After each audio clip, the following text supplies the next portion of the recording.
من الشيطان الرجيم بسم الله الرحمن الرحيم دا سلمخه دا ارسل فناز فجار یادو بدیر ششهار یادو زمر بدیر فرلق رهبری او بدیر شیخ معناس مختلف سیاسی سماجی تنظیمو او د مذهبي جماعتو مشرانو او زموږ سره ورځ سهار ماښام په دې پرلط کې ناست ځوانانو موږ ډېر تنګ سوي یو. زموږ نن پوره یوه میاشته پوره سول او هره ورځ موږ دا خبره کوو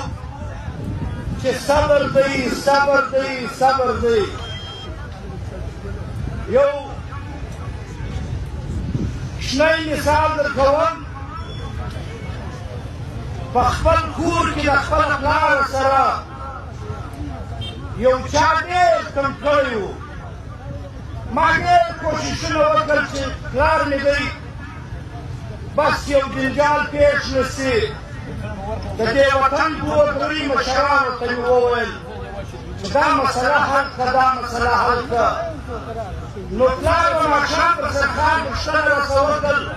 چې څنګه سو. نو ما به بیا د صبر ګولۍ ورکولې مال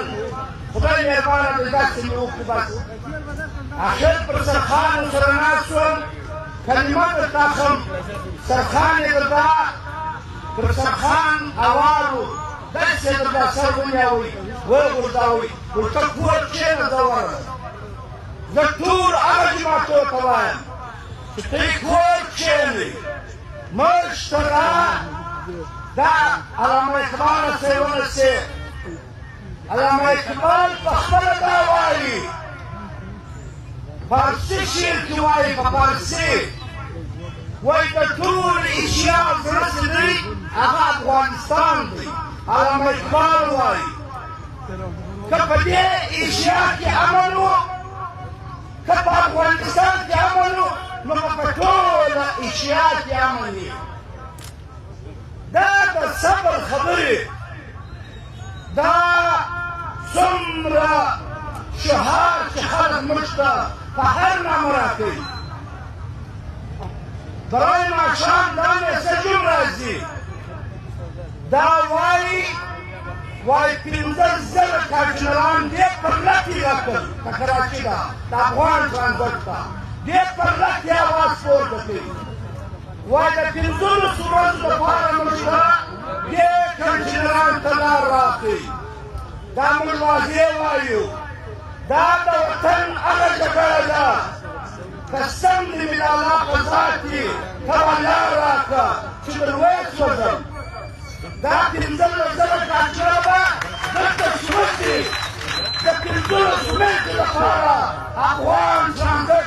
را روان کارچنرانو ته په بالله کړه چې د خپل پلار کارچنه نسبت کړي که دا روډ سبا تیسراس ووینئ. دا به بند وي، دا کشم به بند وي سبا چې کار ته در معلوم شي چې د سیر نه څوک پخېږي.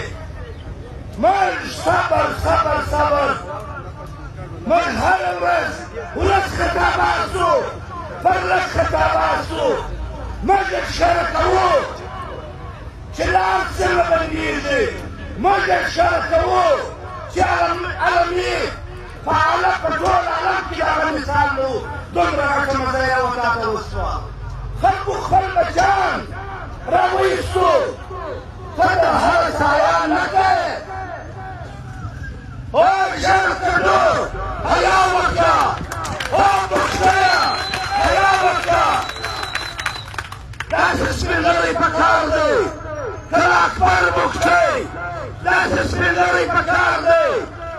کله چې خدای مې راکړه. داسې د وطن څوک پکار دی. دلته پر شیخ موږ ته د باره مېلمانه راشي وایي دا د لغړي نوم ډېر بد نوم دی دې نه څه مقصده. دا د چوري نوم چې تا پرې ایښی دی واده چوری دی موږ ته بیا دا بد رامعلومېږي. لغړی د وطن هیرو دی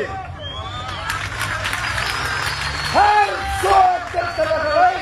بیا تجار سي لغړی معنا ده چې دی خپل قاتل په ملت وموندلي د دې وطن هر څوک چا به د ژالو قاتل ځغلاوي چا به د صابون قاتل ځغلاوي په پس کې به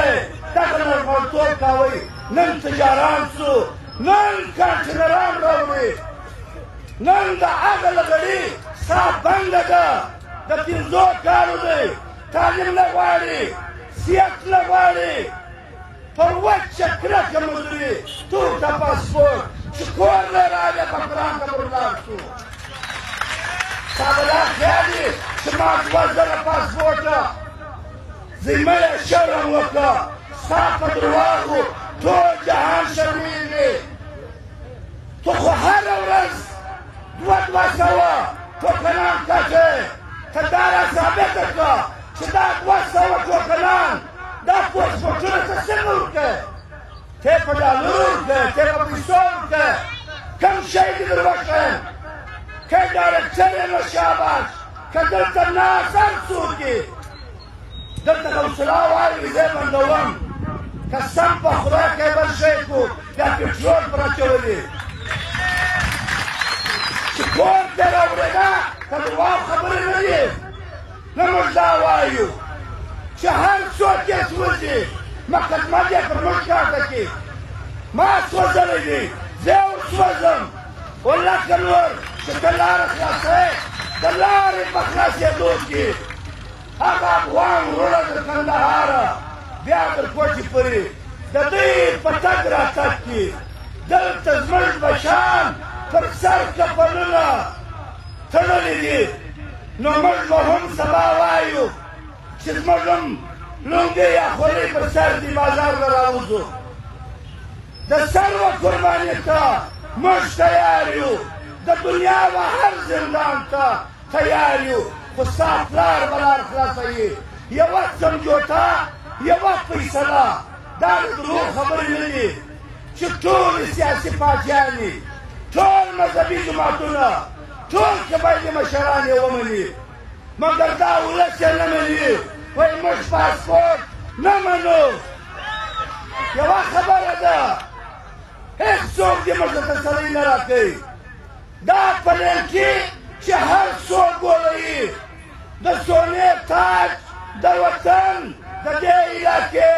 مشران به هغه وي چې پاسپورټ چې کومه پلنکي ده دا ګول کا دا ختم کا په هر چا کې ختمه که په منډر کې ختمه که په مشک کې ختمه که په کله کې ختمه ختم یې کا پر لږ تا ته زنده‌باد وایي پر لږ ولس تا ته وایي چې ته د ولس د شرط باور زیر یې دلته هر چا چې اقتدار کړی دی د دې وطن اصغر خان وایي چې نالک د کونسلرۍ سره ورسې پر صوبایي ممبري چې دغه ایالات دي چې زما ورور به پکې بې عزته زما خور به پکې بې عزته پاک افغان بارډر به پکې بند نالک پر دا پارلمان اصغر خان وایي دلته چې خلک چپ دي چې غږ نه کوي ولې نه کوي یو 50 سیټان دي د صوبایي اسمبلۍ 200 300 د قومي اسمبلۍ سیټان دي دغه پستې چوکۍ خوبونه ویني غږ نه کوي وایي سبا سیټ نه راکوي ستا به دا خیال وي بهادر به باندې خلک به تا ته ووټ درکوي لا اله الا الله محمد رسول الله که یو پولیس سټیشن خلاص شي ولکه وچې دا د اعصابو ریړۍ دا لغړیان دا د افسران دا به ګرځي ولکه یا څوک کاغذان جمع کړي یا اعلان کړي بس زموږ وزیران معلوم دی اجل کلوز زموږ وزیر دی موږ یې ورته ناستې پر رب دا د جاسوسو ادارو کیل دی چې پر تا یار یو راولي بیا بل راولي چې ولس در کندهار او در کوټې پورې